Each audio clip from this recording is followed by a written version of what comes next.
mưa xuống như hơn nào em đến thăm mây âm thầm mà gió lên.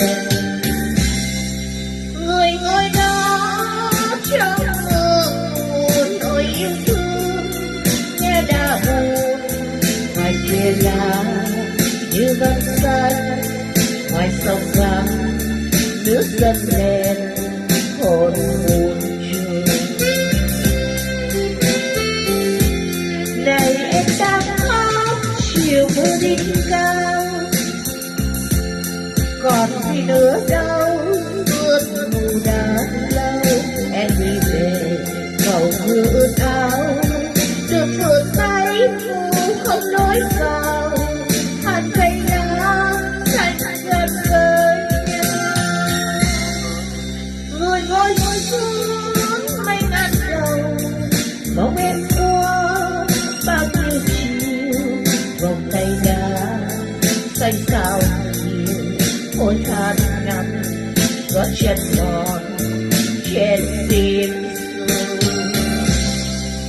Người ngồi xuống xin mơ đầy trên hai tay cơn đau dài người nằm xuống nét lên chuông cuộc đời đó có bao lâu mà không ngờ.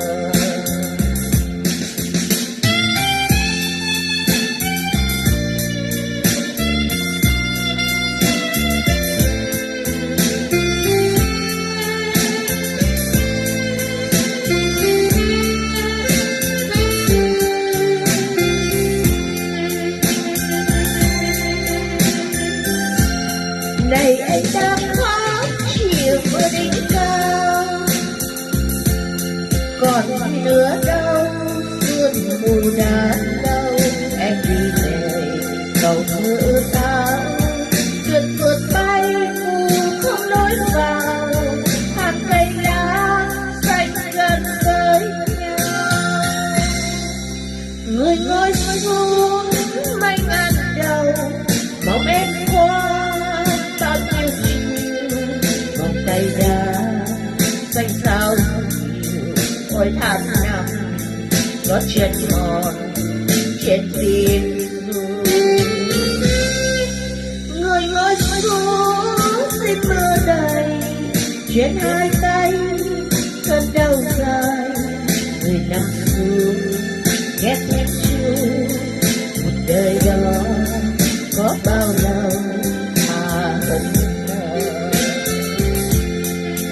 Cuộc đời đó có bao